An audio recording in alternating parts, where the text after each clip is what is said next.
Dah boleh start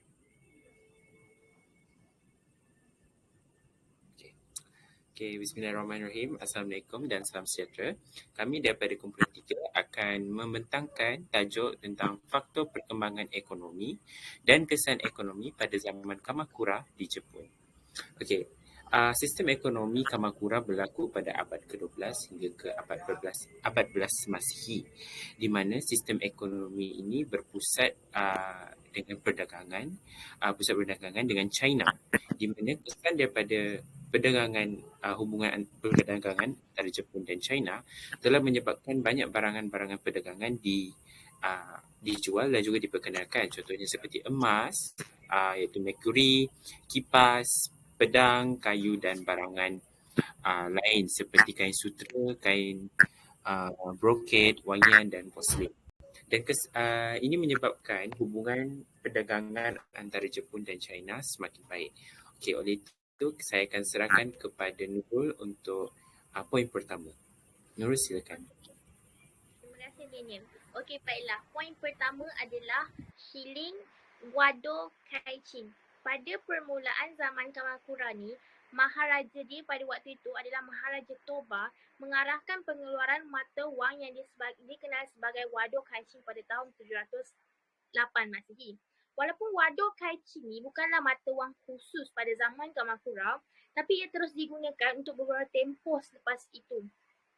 Wado Kaichin ni dia diperbuat daripada gangsa dan mempunyai aksara Cina yang digunakan untuk menunjukkan nilai mukanya. Wado Kaichin ialah mata wang yang dikeluarkan yang merupakan Kaichin tu yang bermaksud mata wang. Wang ini mempunyai bentuk lubang dengan lubang di tengah dia yang bentuk dia lebih kurang macam mata wang China waktu zaman dinasti China pada waktu dulu. So di sekeliling lubang tu terdapat tulisan dalam aksara Cina yang menyatakan era, isu dan nilai muka pada zaman Kamakura tersebut. Pada zaman tersebut.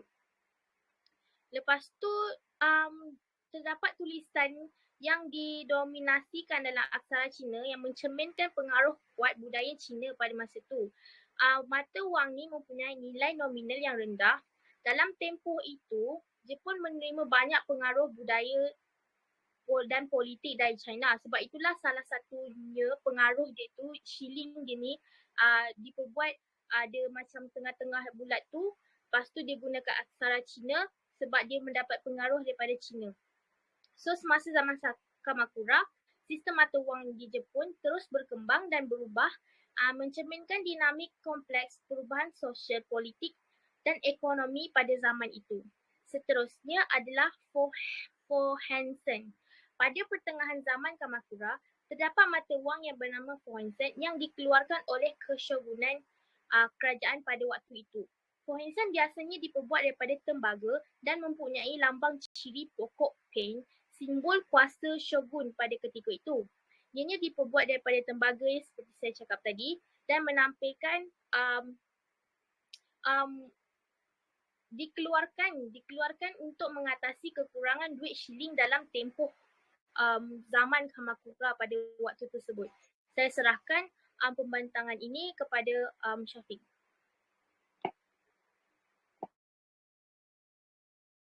Seterusnya, poin yang ketiga iaitu Jokyu no Kane.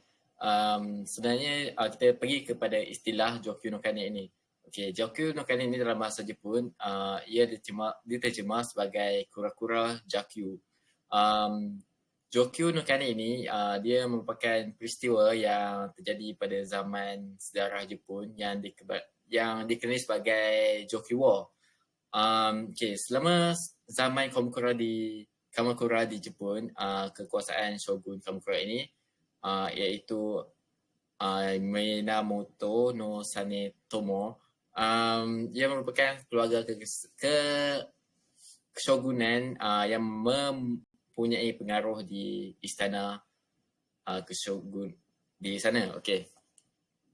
Kita lihat apa itu Jokyu no Kane. Sebenarnya Jokyu no Kane ini ialah seorang samurai yang terlibat dalam pemberontakan yang menggunakan seekor kura-kura kame untuk membawa pesan rahsia kepada pihak yang memberontak. Namun usaha pemberontakan tersebut akhirnya gagal dan Shogun pada zaman Kamakura iaitu Minamoto no Sanetomo tetap berkuasa sebagai shogun. Okey, pada pemberontakan Jokyu no Kane ini mereka telah mengeluarkan mata wang yang dipanggil Jokyu no Kane semasa kekacauan ekonomi dan kewangan di Jepun. Jadi terdapat walaupun sekejap tapi koin shilling ini diperbuat daripada gangsa yang mempunyai bentuk yang mempunyai loceng. Okey. Koin ini diperbuat daripada tembaga yang dihasilkan oleh pemberontak selama peristiwa tersebut. Dan ciri-ciri koin ini dia mempunyai bentuk lonjong dengan lubang di tengahnya. Dan kadang-kadang dia akan dipanggil sebagai koin kura-kura. Seterusnya kita teruskan dengan Eroku Tusho, shilling Eroku Tusho. Eroku Tusho ini bukan mata wang yang khusus. Ia selalunya digunakan pada zaman Kamakura tetapi digunakan semasa zaman berikutnya.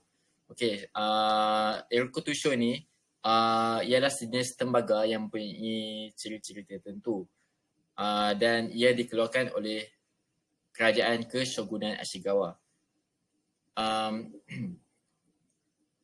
Okey, Eroku Tusho ni ia dikeluarkan oleh pemerintahan klan Oda Nobunaga dan klan Toyotomi Hideyoshi dan dua klan ini ialah klan yang penting dalam menyatukan Jepun. Okey, jadi pentingnya untuk dicatat bahawa sumber mengenai Eroku Tusho ni sangat memberi impak lah. Jadi ia memperbaiki sistem mata wang di Jepun pada masa itu dan ia juga ditandai oleh mata wang yang stabil. Okey, seterusnya kita teruskan kepada kesimpulan kepada Daniel.